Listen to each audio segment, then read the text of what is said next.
하나님의 말씀을 사모하며 우리의 아버지께 찬양으로 영광 돌리며 기도로 간구하기 위해 나오신 여러분을 사랑하고 축복합니다.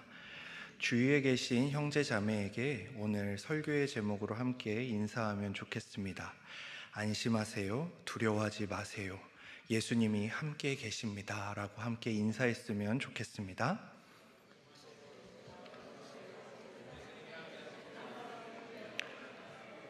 네, 여러분이 기셔서 못 따라 하실까봐 직접 올려드렸습니다.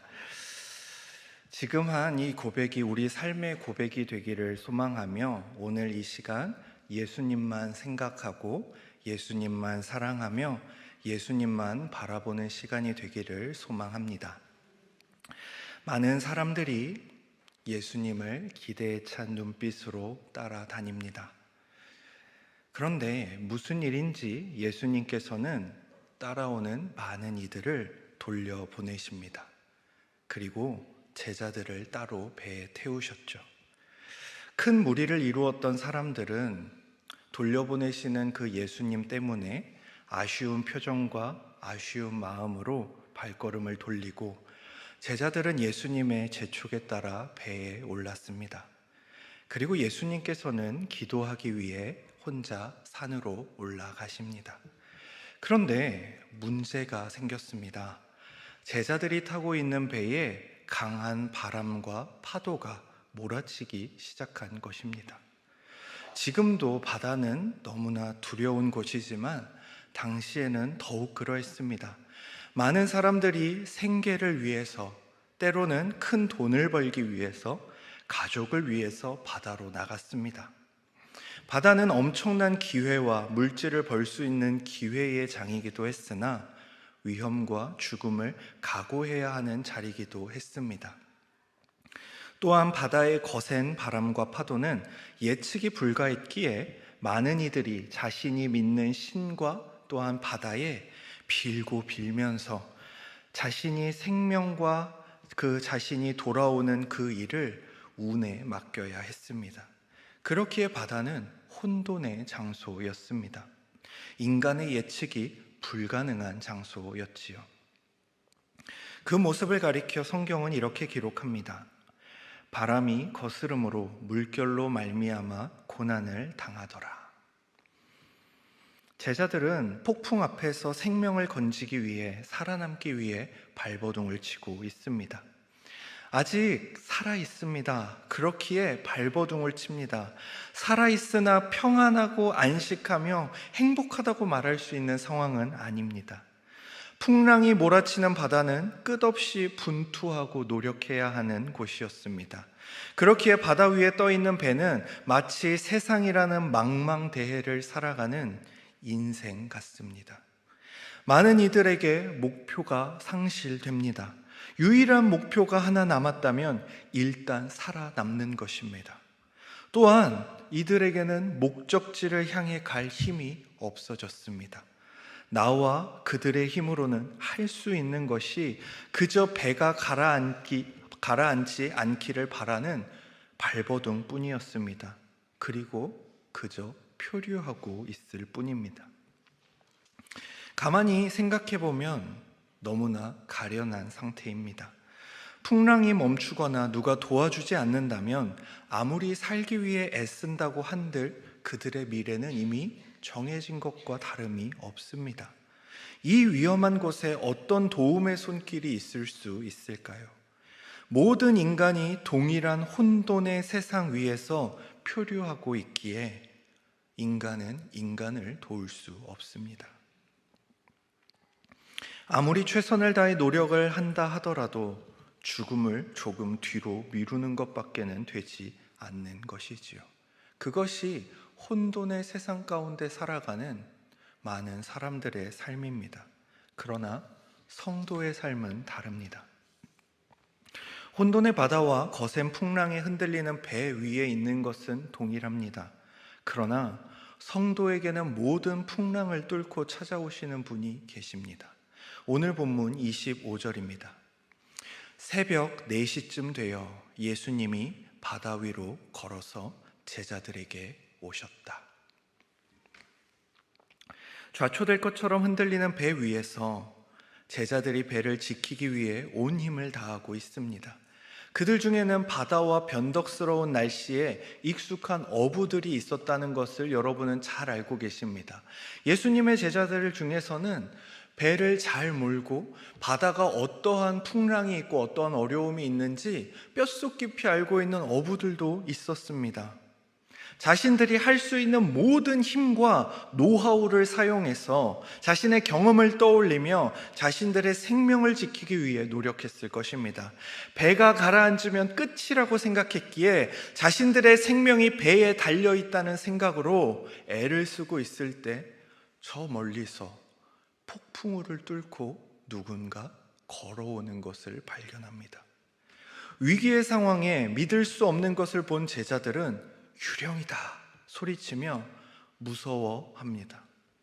그런데 뜻밖의 음성이 들립니다. 안심해라, 나다. 두려워하지 말아라. 여러분, 이것이 성도의 특권입니다. 오늘의 말씀은 1차적으로 예수님께서 2000년 전 제자들에게 하신 말씀이지만 또한 이 말씀을 받은 우리에게 하시는 말씀입니다. 폭풍의 바다에서 혼돈의 삶에서 우리가 안심하고 두려워하지 않을 수 있는 이유는 오직 우리의 구원자이신 예수 그리스도에게 있습니다. 오늘 본문 속 제자들은 이미 앞선 경험을 통해서 폭풍을 잠잠케 하시는 예수님을 보았습니다. 또한 오늘 본문 바로 이전에 일어났던 일은 예수님께서 오병이어를 통해 많은 백성들을 먹이신 그 기적의 사건이었습니다. 제자들은 예수께서 병든 자를 고치시고 귀신 들린 자를 치유하며 심지어 죽은 자를 살리시는 것을 이미 경험한 상태입니다.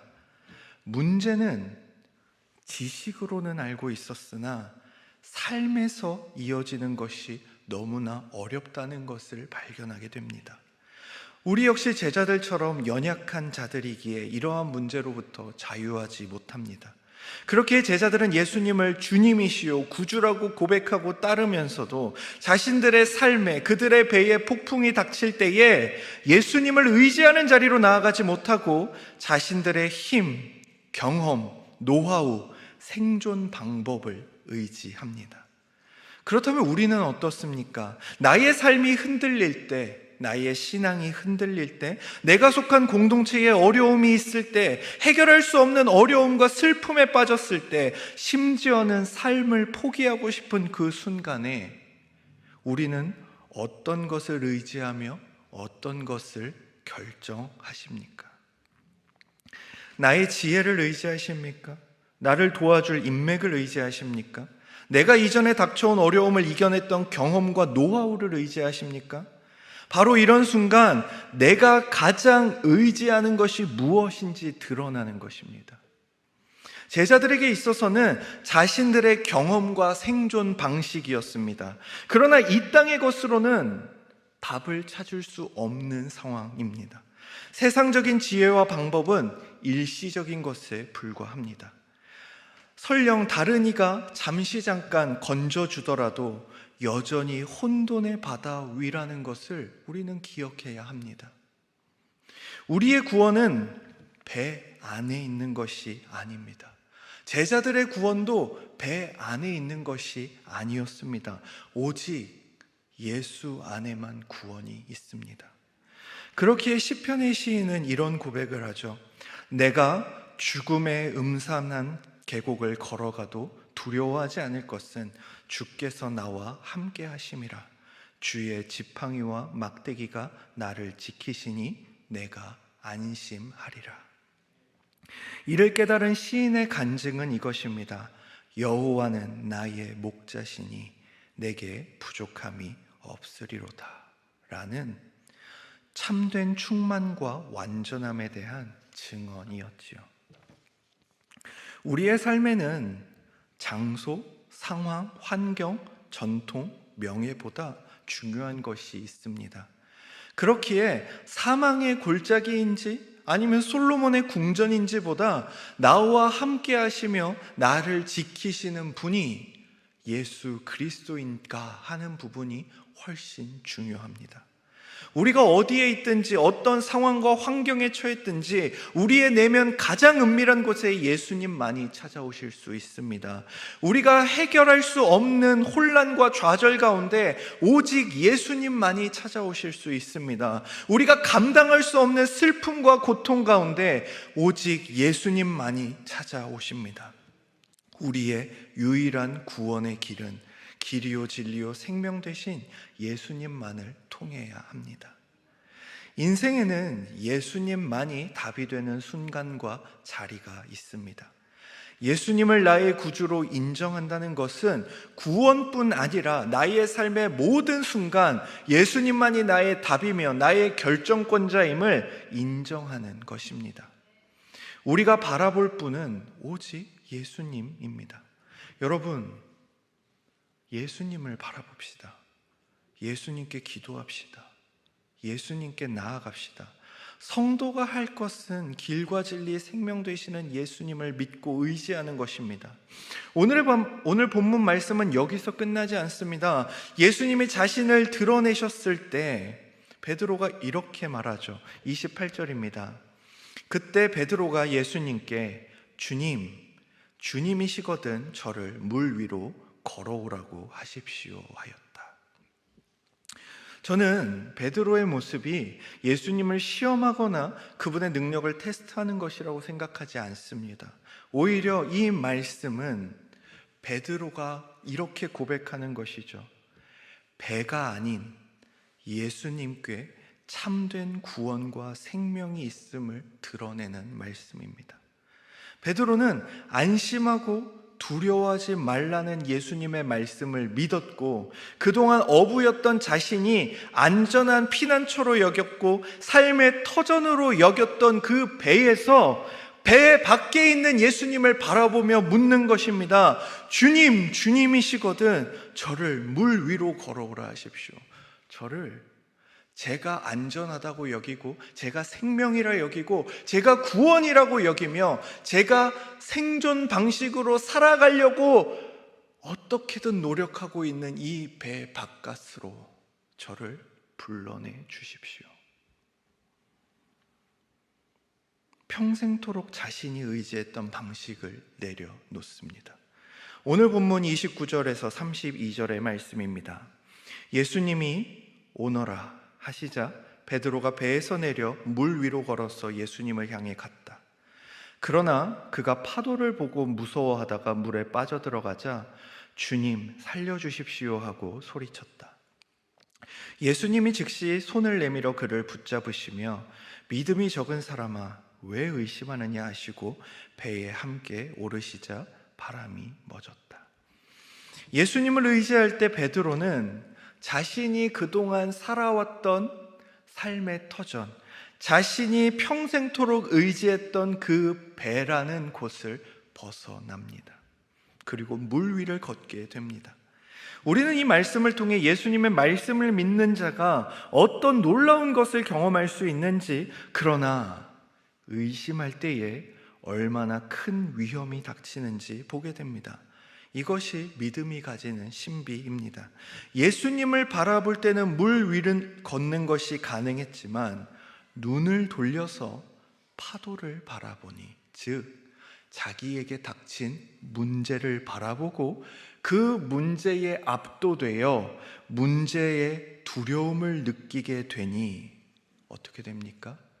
그 물속으로, 파도 속으로 빨려들기 시작합니다. 문제에 덮쳐지기 시작하는 것이지요. 우리를 찾아오시는 분께서 우리에게 안심하라 하시고 두려워 말라 하시지만 우리는 내가 마주하고 처한 상황 속에서 또다시 무서워하고 두려워하며 혼돈의 바다와 세상 속으로 빨려 들어가는 것입니다. 그렇기에 여러분 어떻게 해야 하겠습니까? 우리의 시선을 예수님께 고정해야 합니다. 나의 문제가 덮쳐옵니다. 두렵습니다. 나의 문제가 땅을 가르는 것처럼, 땅이 갈라져서 나를 집어삼킬 것처럼, 그 바람으로 말미암아 위에 있던 산과 건물들이 무너져 나를 덮칠 것처럼, 저 큰 파도가 나를 집어삼킬 것처럼 다가올 수 있습니다. 그러나 그때에 우리는 문제를 바라보는 것이 아니라 나를 부르시고 나에게 걸어오라 말씀하신 그 예수 그리스도를 바라보아야 하는 것입니다. 매일 매 순간 말입니다. 그렇기에 우리의 유일한 구원자는 예수님입니다. 바다에 빠져들어가는 베드로를 예수님이 붙잡으십니다. 놓치지 않으십니다. 그리고 함께 배에 오르십니다. 우리는 늘 의심하지만 예수님께서는 또 다시 우리를 찾으시고 구하십니다. 또한 예수님께서는 우리를 삶의 풍랑과 혼돈 가운데 성장하게 하십니다. 우리는 신앙을 이렇게 생각할 때가 많습니다. 예수님이 나와 함께 계시니 나는 풍랑을 만날 일이 없겠지. 예수님이 계시니 내가 바다에 빠질 일은 없겠지. 그러나 우리의 삶과 신앙의 여정은 예수로 인해 바다에 가라앉지 않는 것이 아니라 의심 속에 가라앉더라도 나를 놓지 않으시고 구원하시는 예수를 경험하며 자라가는 것입니다. 예수님만이 나의 구원자요 우리 인생의 답이 되신다는 고백은 구원의 때와 방식조차 하나님께 맡기는 것입니다. 하나님이 이렇게 해주시면 좋겠다라는 그 생각을 내려놓는 것입니다. 나의 뜻과 계획을 하나님의 뜻에 맞추는 것이 믿음입니다. 우리가 매일 고백하듯 뜻이 하늘에서 이루어진 것 같이 이 땅에서도 이루어지기를 소망하는 것입니다. 오병이어가 일어난 직후 사람들은 예수님을 왕으로 세우려 했습니다. 왜 그랬을까요? 자신들에게 그 물고기 2마리와 빵 5개를 가지고 모든 5,000명이 넘는 사람들을 먹이는 것을 보면서 사람들이 이 사람이라면 가능하겠다, 이 사람이라면 우리에게 힘이 되겠다 작정한 것입니다. 그래서 그들은 예수님을 왕으로 세우려고, 왕으로 추대하려고 합니다. 그런데 이는 하나님의 방식이 아니었습니다. 예수님께서 이 땅 가운데 모든 이들의 왕으로 오신 것은 사실입니다. 그러나 왕이 되시는 방식과 왕이 되시는 절차와 왕이 되시는 그 모든 과정은 하나님의 뜻에 속한 것입니다. 인간의 뜻, 인간의 방식, 인간이 원하는 것, 인간의 바램대로 이루어지는 것을 철저히 거부하십니다. 사람들은 자신의 이익과 만족을 위해 예수를 왕으로 추대하려 했으나 예수는 하나님이 정하신 방법대로 백성의 왕이 되셔야 합니다. 즉, 나의 왕으로 예수를 모시고 그분께 순종한다는 것은 오병이어를 통해 자신들의 배가 부르자 예수를 왕으로 삼으려 했던 자들의 모습과는 다른 모습이어야 합니다. 내가 경험하고 싶고, 내가 바꾸고 싶고, 내가 무언가 이루려는 실제적인 변화보다 하나님이 일하시며 하나님이 인도하시는 속도와 방향에 나를 복종시키는 것이 성도입니다. 초대교회의 신자들은 예수를 믿는 것으로 인해 저항하거나 폭동을 일으키지 않았습니다. 자신들의 신앙이 가장 고귀하고 소중한 것임을 알았지만, 믿음을 갖는 것이 죄가 아니라는 것도 알았지만 그들은 믿음으로 말미암아 국가가 내리는 사형이라는 형벌에 순종하고 죽어갑니다. 1415년 체코의 후스라는 신학자는 콘스탄스 회의에 신변 보호를 약속받고 참된 신앙에 대해 증언하고자 갔습니다. 그러나 신변 보호에 대한 약속은 없어졌고 그곳에서 체포되고 화형을 당합니다. 후스라는 이름은 거위라는 뜻인데 그는 마지막으로 이렇게 외쳤다고 합니다. 너희는 지금 거위 한 마리를 불태워 죽인다. 자신을 얘기하는 것이죠. 그러나 100년 후에는 태울 수도 없고 삶을 수도 없는 백조가 나타날 것이다 라고 말하고 죽었습니다.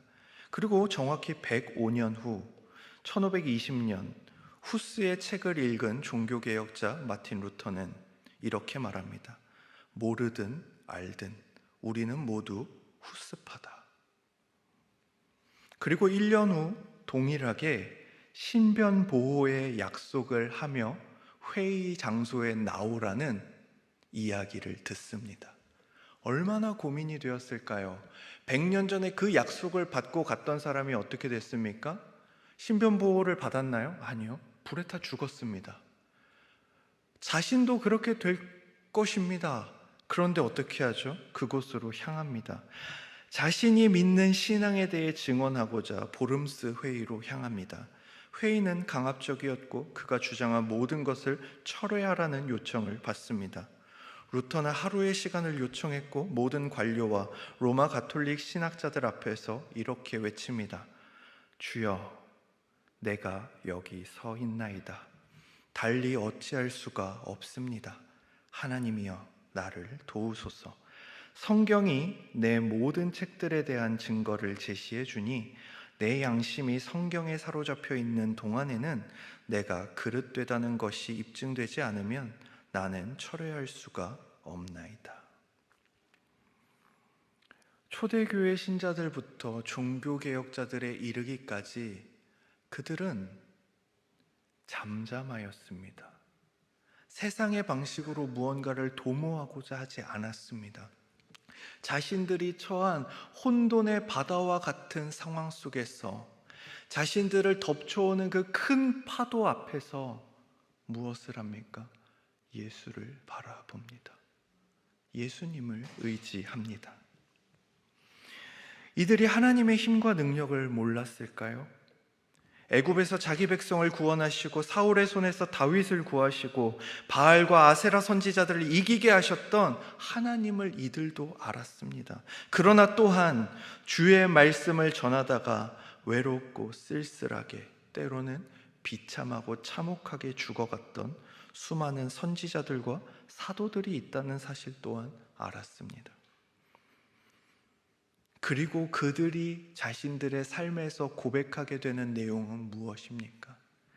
하나님께서 나를 높이시건, 나를 바알과 아세라 선지자 앞에 엘리야처럼 세우시건, 아니면 스데반처럼 순교하게 하시건, 하나님의 주권에 따라 이 땅에서 우리의 삶이 인도된다는 믿음이 있었던 것입니다. 우리는 세상에 믿는 자들의 힘과 파워를 보여주고 싶을 때가 있습니다.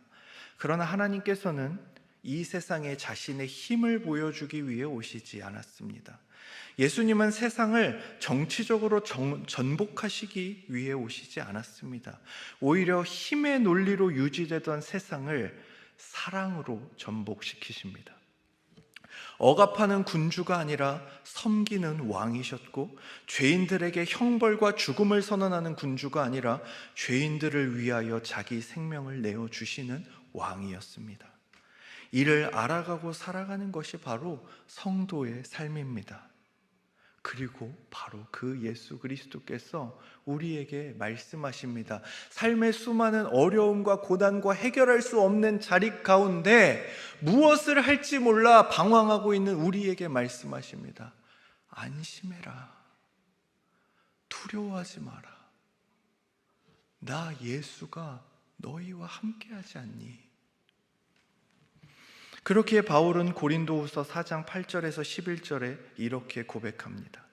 우리가 사방으로 우겨쌈을 당하여도 쌓이지 아니하며 답답한 일을 당하여도 낙심하지 아니하며 핍박을 받아도 버림받지 아니하며 거꾸러뜨림을 당하여도 망하지 아니하고 우리가 항상 예수 죽인 것을 몸에 짊어짐은 예수의 생명도 우리 몸에 나타나게 하려 함이라. 우리 산자가 항상 예수를 위하여 죽음에 넘기움은 예수의 생명이 또한 우리 죽을 육체에 나타나게 하려 함이니라.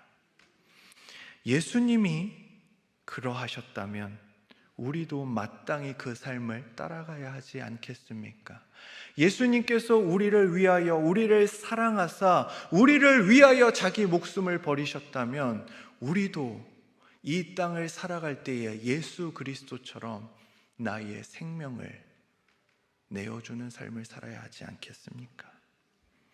이럴 수 있는 이유가 무엇입니까? 바로 우리에게 예수님이 계시기 때문입니다. 우리가 이미 예수님께 너무나 큰 사랑을 받았기 때문이며, 우리의 입술과 생각과 마음 그리고 삶의 고백을 통해 예수님만으로 충분하고 만족하다는 고백이 우리의 삶을 통해 고백되어야 하기 때문입니다. 말씀을 들어가기 전 함께 기도했습니다. 그 기도 가운데 우리의 신앙의 그 첫 시작을 지나고 시간이 지나며 우리의 신앙과 삶과 우리의 믿음 가운데 수많은 불평과 원망과 많은 어려움들이 생겨나는 것을 봅니다. 그러나 그럴 수 있지라는 생각을 하다가 문득 돌아보니 결국 그러한 불평과 원망은 내가 오직 예수 그리스도로 만족하지 못하기 때문에 일어나는 불평과 불만이라는 것을 발견하게 됩니다. 예수님께서 이미 자신을 우리에게 주셨습니다. 예수님께서 이미 자신의 사랑을 우리에게 부어주셨고 우리를 사랑하사 십자가에 달려 돌아가셨습니다. 그 앞에서 우리가 무엇을 원망하며 무엇을 불평할 수 있겠습니까? 그렇기에 우리는 예수께서 우리를 사랑하사 이 땅 가운데 인간의 몸을 입고 오셔서 우리와 형제가 되어주시고 우리와 친구가 되어주셨던 것처럼 우리와 자신을 동일시해 주셨던 것처럼 우리도 우리의 이웃과 우리의 사랑하는 지체들을 또한 우리에게 주신 이 아름다운 교회를 사랑하고 우리 자신과 동일시하여야 합니다. 참 사랑은 사랑 안에서 하나 되는 것입니다. 말씀을 맺겠습니다.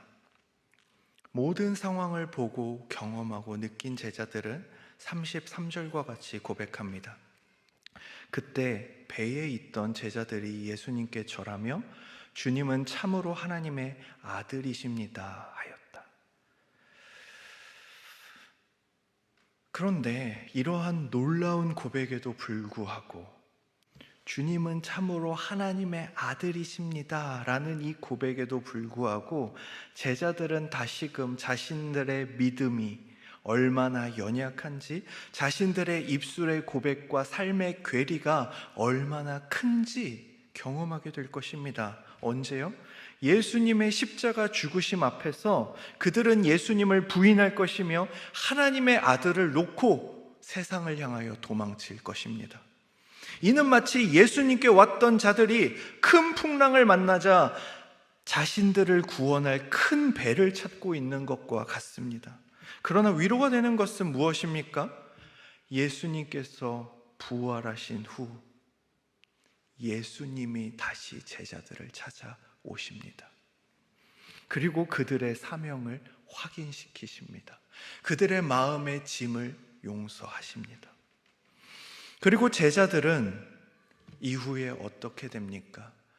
자신들의 생명을 아껴서, 자신들의 명예를 아껴서, 자신들이 더 소중해서 예수님을 버리고 도망치고 부인하고 심지어 욕하였던 그들이 어떻게 됩니까? 이후 사도행전에 보면 감옥에서도, 권력자 앞에서도, 심지어 죽음 앞에서도 그들은 예수를 바라봅니다. 자신의 강점, 세상적인 방법이 아닌 예수님을 의지하는 것으로 예수님께 모든 것을 맡깁니다. 우리도 마찬가지입니다. 이 땅을 살아가며 신앙생활을 하며 우리를 유혹하는 것들이 많이 있습니다. 세상을 살아가다 보니 예수의 제자라는 이름이 초라해 보이고 세상이 보는 나의 삶이 비참하게 느껴질 수도 있습니다. 그렇게 세상이 자랑하는 학벌, 명예, 권력, 집차, 돈, 인맥에 압도되어 나에게도 크고 튼튼한 배가 필요해, 나에게도 폭풍을 잘 지나갈 노하우와 경험이 필요해 라는 생각이 들 수도 있습니다. 신앙생활도 마찬가지입니다. 누군가는 많은 설교자의 말씀을 듣는 것에, 내가 섬기는 많은 봉사와 헌신에 그러한 가치들을 둘 수도 있습니다. 많은 사람들이 날 알아줬으면 좋겠고, 내가 영향력 있는 사람이 되는 것으로, 내가 튼튼한 배에 있는 것으로 만족하고 싶을 때가 있습니다. 그러나 이 모든 것들은 아무 의미가 없습니다. 삶과 신앙은 우리의 경험과 판단으로 살아가는 것이 아니라, 남들이 알아주고 남들이 인정해주는 것으로 살아가는 것이 아니라 하나님의 말씀대로 살아가는 것임을 기억합시다. 히브리서 12장 1절에서 2절입니다. 이러므로 우리에게 구름같이 둘러싼 허다한 증인들이 있으니 모든 무거운 것과 얽매이기 쉬운 죄를 벗어버리고 인내로써 우리 앞에 당한 경주를 경주하며 믿음의 주요 또 온전케 하시는 이인 예수를 바라보자. 오늘 설교의 제목은 안심하세요, 두려워하지 마세요, 예수님이 함께 계십니다 입니다. 오늘 본문 27절의 말씀입니다. 이는 우리에게 중요한 사실을 하나 가르쳐 줍니다. 예수님 안에서만 우리는 참된 안식을 누리고 예수님 안에서만 두려워하지 않을 수 있다는 사실입니다. 안심하지 못하고 계십니까? 두려움에 떨고 계십니까? 예수님 안으로 들어오십시오. 예수님을 바라봅시다. 여러분이 기쁘십니까? 행복하십니까? 혼란스러우십니까? 고민에 빠져 계십니까? 슬픔에 잠겨 계십니까? 좌절하고 계십니까? 답이 없다 생각되십니까? 현재의 상황이 불만족스럽습니까? 신앙에 고민이 있으십니까? 다가올 미래가 그려지지 않으십니까? 예수님께 나아가야 할 때입니다. 내가 아닌 예수님을 의지할 때입니다. 우리의 지혜가 아닌 예수님의 가르침에 순종해야 할 때입니다. 함께 기도하겠습니다.